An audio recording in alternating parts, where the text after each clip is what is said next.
That stupid church leadership does nothing but just look at it, wonder what happened, scream, howl, and carry on. And also some of the very things we talk about from the hip hop scene, they bring that into the church, literally. But the real learned ones in the leadership of Christianity, they look at it too. They say, oh, yeah, we see the world's going to hell in a handbasket. We see what's happening.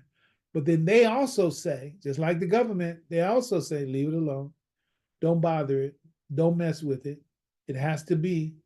There's a time for it, and it happens. And Satan has his freedom. So everything that we've been talking about, how the commercial industry, how the music industry, and you can go with the fashion industry, you can go with all these other industries.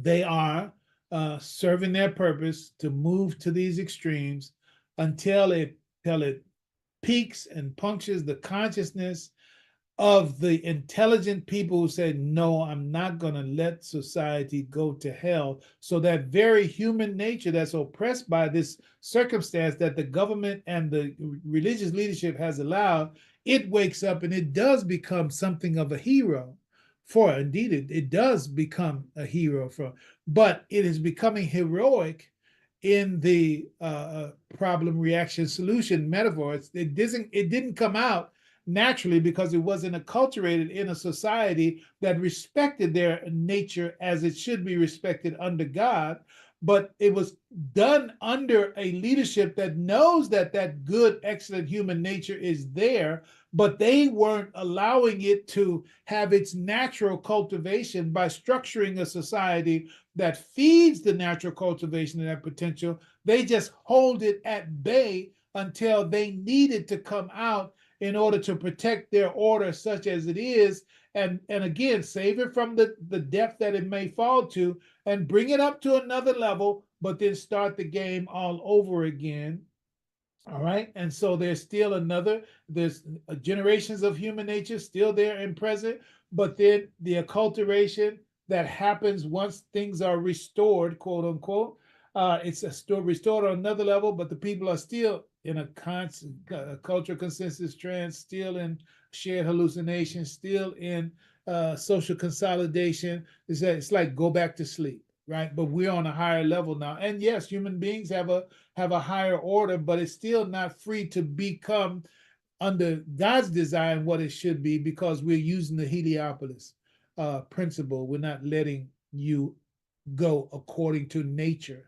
So you don't live in a culture and a society that is grounded in the values and principles, the vision for humanity that Allah has intended. This, brother and sister, listen to what I'm saying.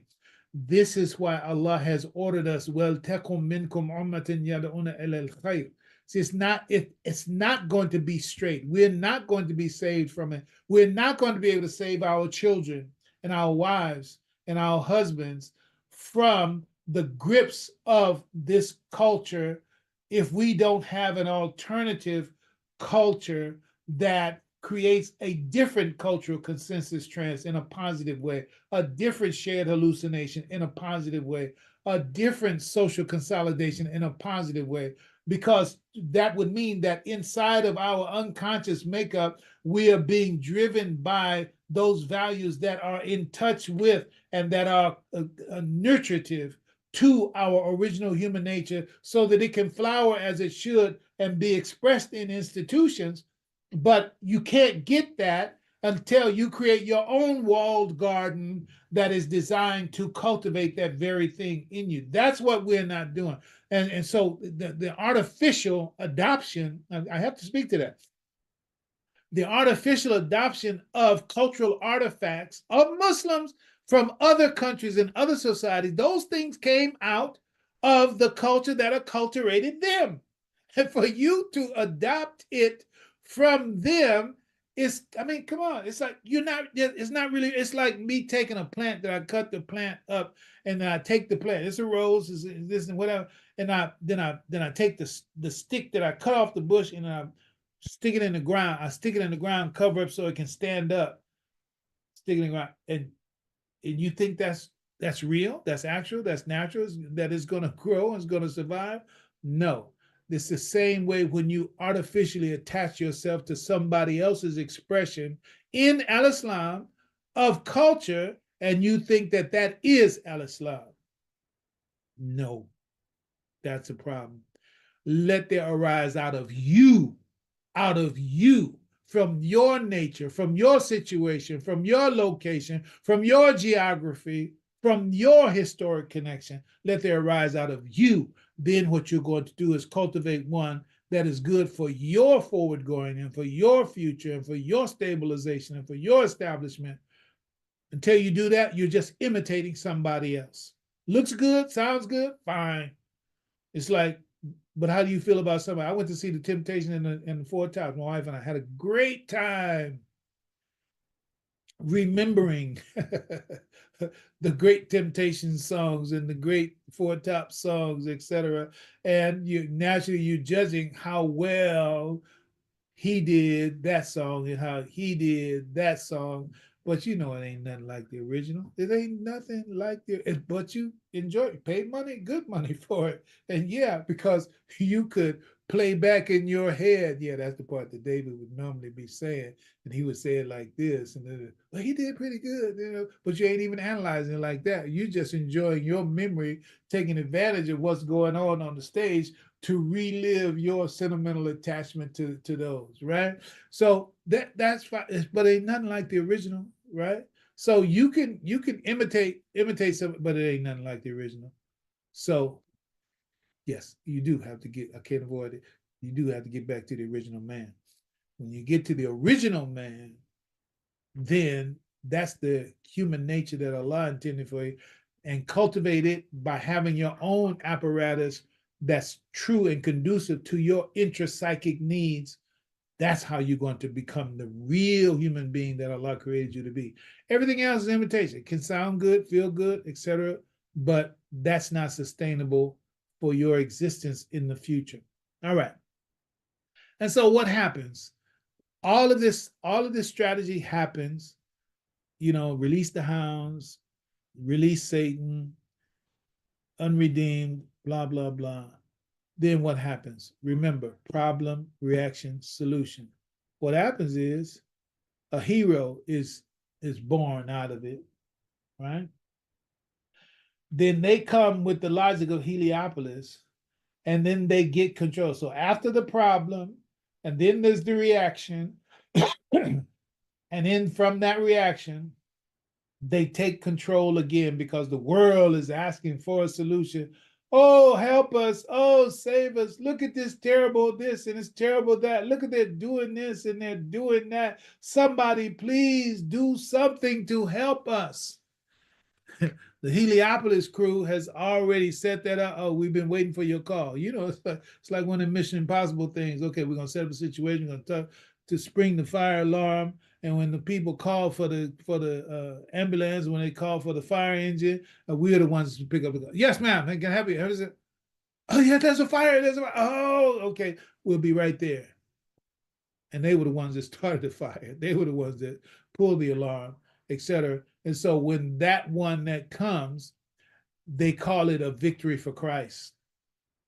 And that's what they're saying about Donald Trump right now. Or some call it jokingly, but truthfully, orange Jesus. But there's those, forget the orange piece, there are those who literally believe that he is the return of Christ. And he is in the Heliopolis scenario. That's what I'm trying to get you to understand. He is in the Heliopolis scenario. He's the guy. It's just like president. President is an office, and different people can occupy the office at different times. Different people do occupy the office at different times. All right. So same way in the Heliopolis methodology, different Christs at different times. Different Christ. Okay, new problem, reaction, solution. Okay, then that one was the Christ in 1885. I'm just throwing out a number. Okay, then problem, reaction, solution. Okay, well then this one is the Christ in 1922. Okay, 2024, Donald Trump is the Christ in the Heliopolis scenario. And it's no accident. It wasn't some great wisdom on his part. It was just he was crafted for the position. All right. He was crafted for the position. The play was run, and now he's put in front of the movement, and there he is. So he's in that position, right? So the satanic side, I hope you understand the satanic side. And I said when he first started to run for office, I said Satan is playing his trump card. Satan and he did play this trump card. He's still playing. He's playing it again, right? But listen to what I'm saying. Donald Trump, mashallah, is like he's not the mastermind of this. I hope you understand. Donald, just stop thinking about Donald Trump. I would say, stop thinking about him, the person, and whatever else.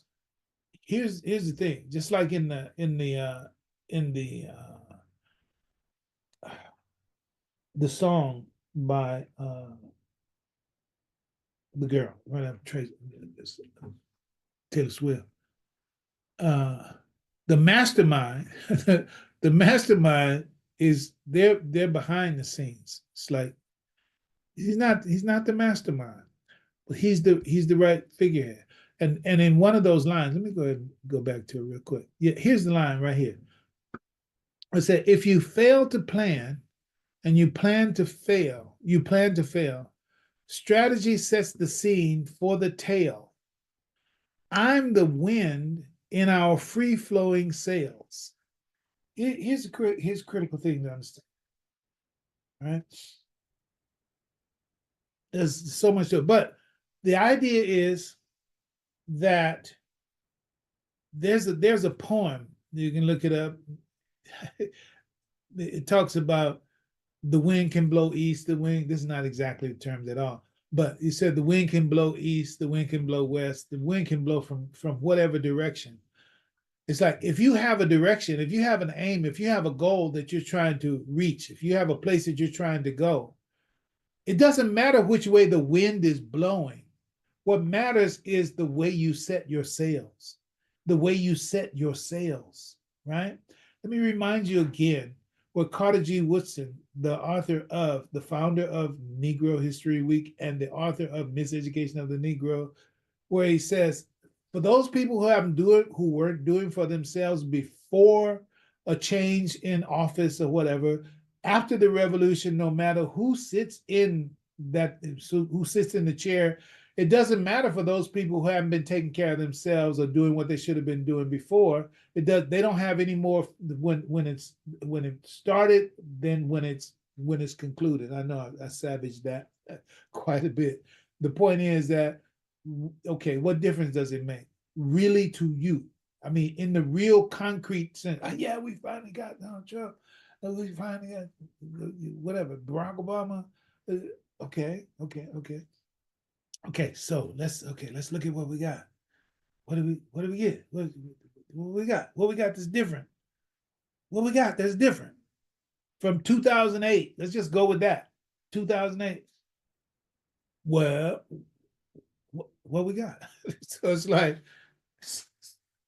okay, so the difference of who is and who is not in the White House, what difference does that make to a people for whom nothing else has made a difference from that? I'm not being pessimistic. I'm not being nihilistic. I'm just saying, if there's something that I'm missing, so brother Imam, brother Fahim, what we got was okay. Put it on Facebook. Put it in the chat on the Zoom.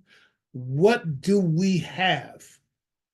Okay, so the point is, if there's nothing that we had 16 years ago up to now, and with all these changes in power in the White House, so on the real, it's like it really does make a difference if you're not doing for yourself, and plus if you're not aware of the scheme that's going on over your head, and you don't know which way to set your sails because you don't know which way the wind is blowing, then you're going to be in the same situation at the end of 4 years. So what I'm saying, if it is true that these people are the people who they have their designs on it, you need to look ahead of what is coming down the policy line, what's coming down the legislative line, what's coming down as it relates to, because listen, legislation is the interest of people, pardon me, law is interest in the form of legislation. Let me slow this down, and I need you to write this down so you can understand it. Law is interest, meaning what I'm interested in. Law is interest in the form of legislation. So when you see a law on the books, what it is somebody's interest. Literally, this is what we're interested in. So I'm your constituency, okay? Congressman X, Senator Y. I'm your constituency because I provided the wherewithal for you to sit in that chair. And while you're sitting in that chair, you are to legislate in my interest. You are to legislate in my interest. I put you there. I paid for your campaign. You go where my interests direct you. All right? So who put Trump in the seat? Who was in? Don't think the church put Trump in the seat. Church was the big fanatical foundation, the cult-based foundation for it. Okay, that's fine. But follow the money. Follow the money, right? Peter Thiel, look that up. Get some knowledge about that. Get some knowledge about how J.D. Vance, your now vice president-elect, how he get from where he was to now being the vice president, where he come from. And let me tell you this, the whole lot, both of them, there's a master narrative that couches a halo around and an image, an illusion around the president-elect, and it's the narrative that gives him his power. And so they crafted the narrative for him, and so he's in the Christ position. He's been persecuted, he's looking out for the people, and blah blah, and now he finally had victory, blah blah blah. Christ has returned. J.D. Vance, his thing is like coal miner's son whole thing. He came from nowhere, rugged beginning, individual, accomplished this, da da da. You need to get it. So it's a narrative, and so once you occupy the narrative, then that's where the force of your presence comes from. People are not seeing the person, not Donald Trump, not J.D. Vance. They're seeing the narrative that surrounds them, and that's what powers it, right? And that's the illusion, Wizard of Oz, that's being cast. And in this consensus trance, this social consolidation, shared hallucination, it is that goes. This is where the whole wag the dog thing plays out here. It's like, it's not what really happened, it's how it's been spun. And again, since the traditional media has been lowered down, it's a L for the traditional media. Now you have X and you have Trump media and other sources now who are going to be reinforcing, pumping out, highlighting those narratives in order to keep people in the right state of illusion/delusion, blah, blah. Okay, that being said, what does that say about setting the sails? I'm looking for my phone, and I'm using it to speak on. Okay, let me go ahead and take this out. I think you've seen enough Jesus and Trump on that. But here's what else is up here? Oh, crazy. It's like Bitcoin right now, it's just an example. Bitcoin right now is $80,400, right? Why does that matter? Because Trump is pro crypto. Peter Thiel, let me take this out. Peter Thiel, pro crypto. The guy Elon Musk, pro crypto. They look them up. Look up Peter Thiel. Look up Elon Musk. Look up PayPal Mafia. Look up PayPal Mafia. Okay. These guys have been working long. So to them is the credit of PayPal, eBay, and of course, you got X now, which is formerly Twitter. Peter Thiel is before all of that. These are guys who are operating when they were in their early 20s, if not before, which now they're in the position that they're in right now, literally on top of the world, literally the ears in or rather the voice in the ear of the king on the throne, Donald Trump. It's these people.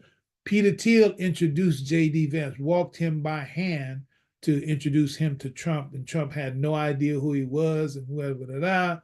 The rest is history. We know about Elon Musk and who he is, but the connection between Peter Thiel and Elon Musk goes back historically. So they have their plans on where the world is going.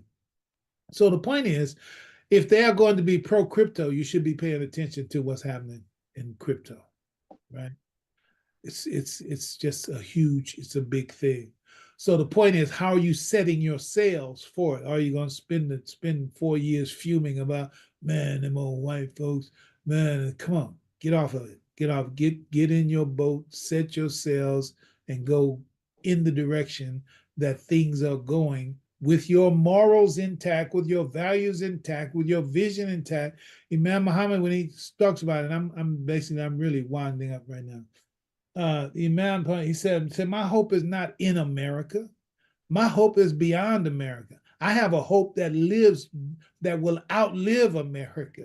So it's like, we definitely can't talk about one candidate, 1 4-year cycle for that. And it's like, oh, it's all over. Right? No, you need to understand what the consequences are going to be and how to benefit from them.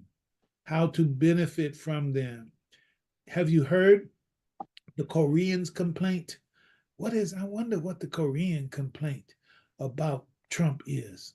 I wonder what the Mormon complaint about Trump, what the Amish complaint about Trump is.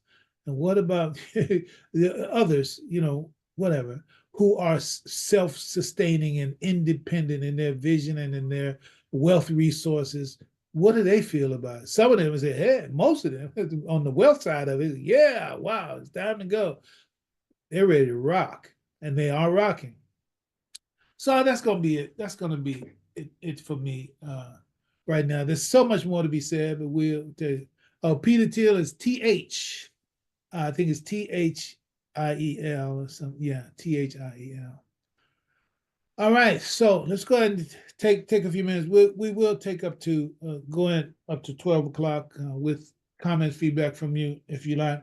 Of course, be courteous and considerate of all who are present.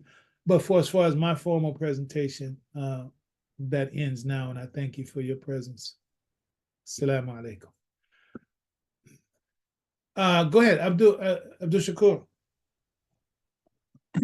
Yes, sir. Assalamu alaikum. Alaikum assalam. Man, what a presentation, what a lesson in so many aspects of this human life that we have as Muslims and African Americans and citizens of this country. Just a host of information that is so imperative and just so beneficial. So I'd like to say that first. Thank you so much. I am so compelled just to, in so many positive and absolute definitive directions. Let me just be real quick. So you said something right there at the end, I think that culminates how, groups, like, I never thought about that. Like, what are the feelings and thoughts of other groups, right? And like you said, most of them are saying, look, we already have our own thing going. You mentioned the Mormons, the Koreans, and others. Yeah. We already, have our direction. Let's roll, because their focus is not on the pain of whatever they think people think this might bring. Their focus is on, we already have a direction and we will move according to that. Right. And so I was fortunate enough to give a talk a few weeks ago at an organization here in Tampa to a group of ex-felons. And I said to them, I said, don't come out and focus so much on what's not going to be available to you. I told them to think outside the box and focus on other areas. We live in the 21st century, an area where, you know, as you mentioned about crypto and different things, you know, a lot of things don't stand in our way like we think they do. You know, Trump is not in our way. I love the fact that he's pro crypto because, as I often tell people, you know, the decentralized system is so independent of the system. That's what they're scared of. That's why they want to control it, because it gives the average an opportunity to move according to what their focus and direction, hopes and aspirations are in those areas. You know, I told this group, I said, race and et cetera doesn't matter in these areas, because if you have a plan, I'll just close with this. If you have a plan and your morals and your spirituality and your direction for good life is intact, there is nothing in this life that can defeat you, because these circumstances are created outside of an area. Allah is in control of everything. Yes. You know, so I just thought, you know, like I said, you know, it generated so many thoughts in my head, but you closed on that, so I did want to speak to that. It is so important that we pay attention to what Allah is directing us to, and the life of Muhammad, the Prophet, peace be upon him. And in spite of whatever the negatives might be of Trump or whatever, the positives are we have a thinking as you have presented, and we have a direction, and we should have a focus. We had a leader, a teacher, Imam Muhammad, may Allah rest his soul, that gave us all of this Heliopolis, you know, all of this. It's just you know, so alhamdulillah. Alhamdulillah, I appreciate it. Thank you so much for your fervor. Thank you. Let me say to those of you who are on Facebook, my phone quite possibly may die in a couple of minutes. So, in any case, the other way to get to us, if we get cut off, I think it might last by the time we finish. Go to messageworthing.org and click the Zoom link and get on. Again, thank you so much, Abdul Shakur. Anybody else? Yes, brother Imam. Yes, sir. So what we put together, what we do as to al-Islam, true and proper. Yes. That is what keeps us on the mark. Right. Making sure that we don't have nothing to do with that mess and madness of those people doing that devil stuff. Yeah. See what I'm saying? So yeah. As long as we stay to what we supposed to do, as with al-Islam, true and proper. We good. Yeah. No, that's it. And that's the discipline. The discipline. First, I mean, we have to, Imam Muhammad, I mean, the material that I just talked about today, which is, listen to what I'm saying. These 4 hours have been on like 2 paragraphs, 2 paragraphs of a weekend talk from the Imam 30 years ago, more than 30, 1997, 24, round figures, whatever, 27 years ago. It's like, it still has to be more unpacked and understood and put into an application type form. That's just 2 paragraphs out of 1 talk.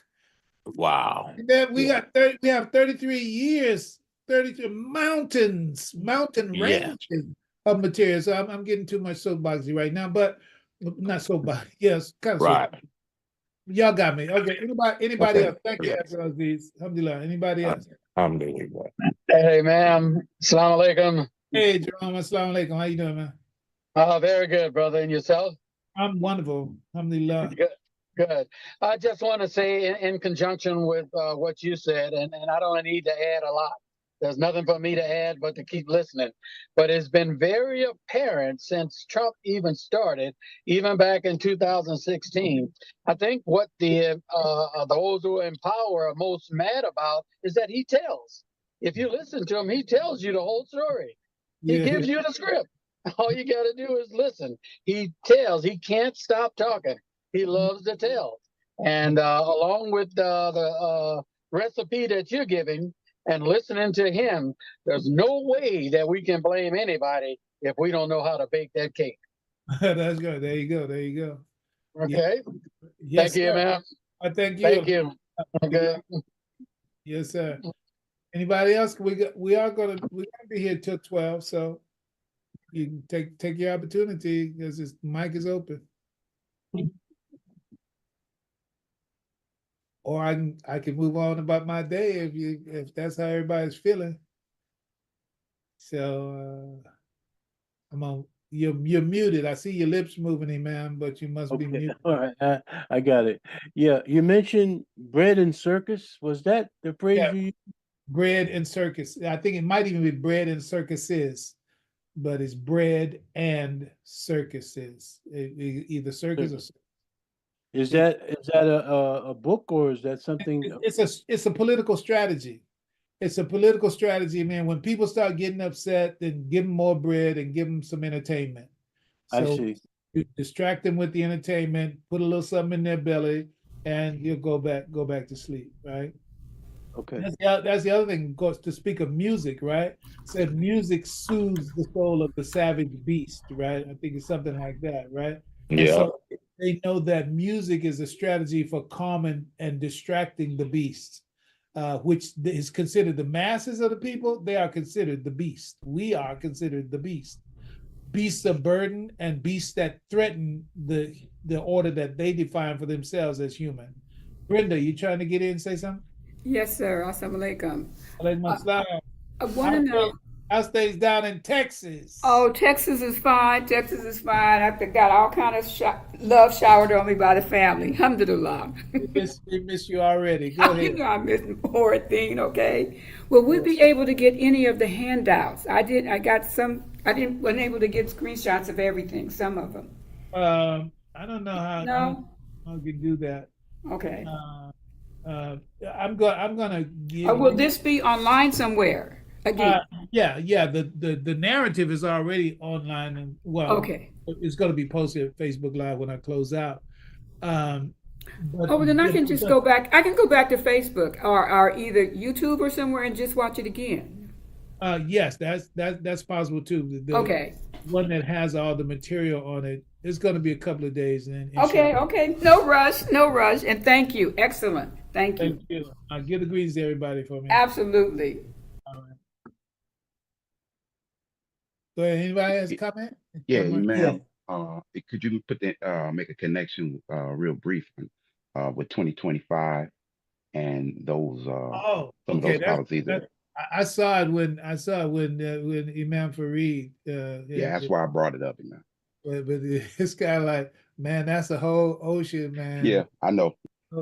But I do have something. But let me tell you, this is something that may surprise you all. See, because if you've only been told, Project 25, Trump's his fingerprints are on it 300 times, he's mentioned.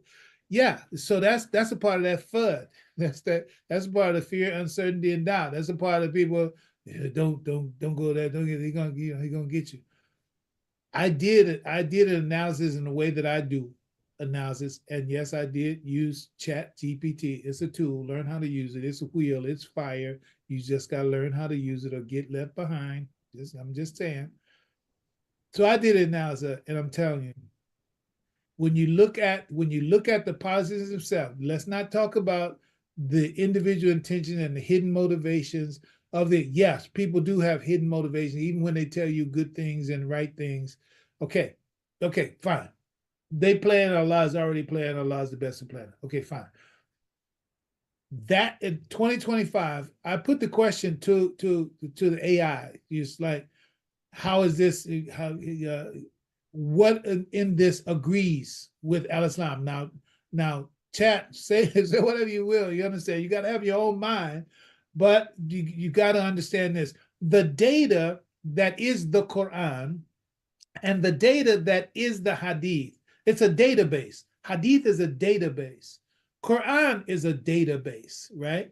And yes, scholarship about the Quran and Hadith, that's also a database. So there's fixed sources of information that exist in the noosphere, the digital global network of information, which is what these AI have access to. So the point is like the computer is not personal. Yes, there's certain parameters that's set up for it that censor certain things, quote unquote, but don't worry about that. I'm saying that's not a concern because that's not the only thing that you're depending on to understand it, right? But I put the question to it that what is it in this? It's an 800-page document. Who's gonna read an 800-page document? I ain't gonna read it. But you can use the AI to do the reading for you. Let me tell you something. Ask your PDF. I've said this before, but I gotta say it again. Ask your PDF. That's an app that's online that you can take any PDF, which this Project 2025 is a PDF, right? Whatever, portable document format, something like that. You can take that and you can put it in this app, this platform, ask your PDF, just put the thing in there. And now you're in a position to ask the AI any question that you want about that PDF. So the Project 2025 is in PDF form. Put it in there, ask the question. What are the policies and principles and objectives, conclusions, aims, whatever? You have to learn how to write your prompts because what comes back to you has a lot to do with what you ask. But the point is that I asked that about things that contradict al-Islam, right? Things in the Quran, things in the Hadith that contradict Islam.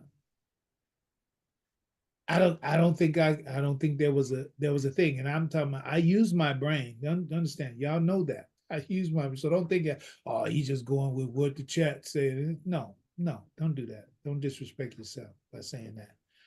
That there was nothing in principle that can be said that it is contradictory to the Quran, contradictory to something that the Prophet said, sallallahu alaihi wasallam. So the point is, on quote unquote, on the surface, from the reactive perspective, there is nothing that I could actually recommend and someone very, very important in our community, very, very strong in our community. There's a very, very big global footprint in their work. They asked me basically a similar question. And I had to do that analysis for them in their own preparation, or to contribute to their preparation for a much bigger forum than I'm on. And I couldn't tell them, and I told them in essence, almost like what I'm telling you. It's like, look, I really can't find anything in it that really contradicts the principles of faith and interfaith, et cetera, for us, for as far as al-Islam is concerned. And so therefore, and this is also the other side of the khair and the shar of the situation. That is to say, okay, if these people say that they are for God and for religion and that they believe in the Bible, great. That's our way in. So if I got to do battle with these people on whatever a principle that I say, or a strategy or a legislation, etc., that quote unquote lines up with whatever their project is or whatever their strategy is for the White House. If you say you believe in God, if you say you believe in the Bible, and I can find in the Bible those things that contradict this strategy that you're undermining, or I can show you a weakness in your application or understanding of that thing in the Bible. See, I can talk to you because you say you stand on scripture. And because you stand on scripture, if you're right, I'm with you. But if you're wrong, the Quran will give us that idea. The Quran will tell us if in your strategy and implementation, it is wrong. See, Quran is al-Furqan, right? It's a criteria for judging what's right. The Quran is a continuation, a completion, a commentary, and a correction of the Bible. Okay, so you say the Bible is your thing. So you're going to develop legislation for this, that, and the other out of the Bible, and it has a Bible foundation for it. Then I'm going to take my Quran and I'm going to shine the light of the Quran on the foundation of your reasoning and your decision and your legislation, and I'm going to shine on it. And if the Quran corrects it from where you say you got it, then my stance is going to be pro or con, whatever the case may be, because of the evaluation of the Quran against the foundation that you say you stand on. So I'm saying it's better for us they become people of the book, right? It's better for us to deal with combating the harmful things that are coming out of a White House that says that they are Bible-based and God-based and all that. That's fine, but what about this policy right here? Isn't the Bible against that? What about this? Isn't that the Bible against that? So it's like that really, those, just think about a team of people who atheists are the key people for all the decisions that are going to be made. What you going to talk to them about, right? So much for that. So Project 25, in and of itself, regardless of its origin and even the issues that, and I have to say this, even those that have issues with they won't teach critical race theory, etc. Actually, you got to ask yourself, how much do you really know about critical race theory and what's its origins and what have you? Okay, we already know there's the white supremacy, quote unquote, aspect behind it, and the idea to try to change and eviscerate and eliminate true history. Like, okay, well, teach it yourself. Teach it yourself. It's like, no, you got to put it in the public school. We have one, my dear brother and my co-host, Tyson Amir, of course, yeah, we're in California, but he's got a footprint that stretches out. The point is, he has a strategy where he is doing that from his perspective, and he's worked to put himself in a position to do that. But that doesn't mean we have to wait for somebody to open the door. Don't you know the Jews have weekend schools? The Amish have their own schools. All the rest of that, right? So, and understand this about education. I'm sorry being so long on this one, but the role of a school, listen to me and listen well. The role of a school is to perpetuate the values of those who give rise to it. The role of a school is to perpetuate the values of those who give rise to it. Brandeis University is for the Jews. Brigham Young University is for the Mormons. All right, the San Francisco, what is it? University of San Francisco, I think is the Jesuits. I don't know. The point is that you establish your school, teach what you want your people to know. No, we ain't teaching in public school. Okay, what else is getting taught in public schools that you ain't planning on? Moving right along. Let me back out of that. That's as much as I'm going to say about that for right now. Go ahead. Oh, I'm sorry. No, wait. Up here, it's in my right hand corner. My brother in black. Were you trying to say something? Okay, well, let's not. Go ahead. Ibrahim al-Islam. So I just wanted to say one thing, just to back fully what your comments on regards to following the winds as they blow for cryptocurrency. You know, I'm a technology person, and I was dealing with crypto back in 2018. Yeah. And I could just tell the believers that in 2018, I had a cryptocurrency investment of $140, which was strictly based on the blockchain and the technologies that were behind it, because it was a project that Disney was promoting. Wasn't so much on the speculation. 45 days after that coin, that ICO, the initial coin offering, that $140 turned into like $10,000. Wow. So I'm just saying it's a reality. I'm not saying that it's like the Wild Wild West like it was then, a little but there are still a lot of possibilities. And for the long run, like you said, definitely a way to go. Yeah, definitely. And it ain't no race involved. There's no other than the race to get more of it. but it's not about black, white, blue, green. It's like it's free of that kind of manipulation. It's the technology itself. It's an investment, and there's no high barriers to it other than the fact of what the initial investment might be, and that's based on the individual themselves. But the point is, you don't have the color bars and the other kind of manipulations that can block you out of the opportunity. It's just a matter, you just decide, I ain't gonna mess with it, or I am gonna mess with it. So yeah, it's level in that playing field. Yeah. And who needs the economic playing field level more than we do? It's important. All right. Others. Assalamu alaikum. Speak, please. That's Mohammed. Alaikum, man. How you doing? Yeah, alhamdulillah, praise to Allah. So I'm sensing, I don't know if I'm correct or not, but is there a relationship or connection with the Heliopolis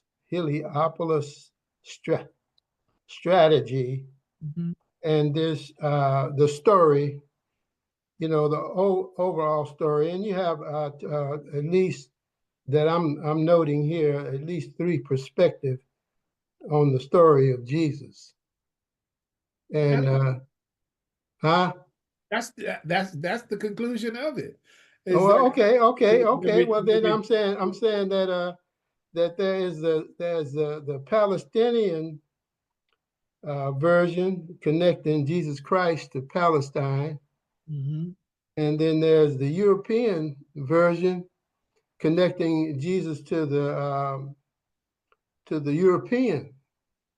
And one is I'm saying that it's a true narrative, and one is a false narrative when they come with the images of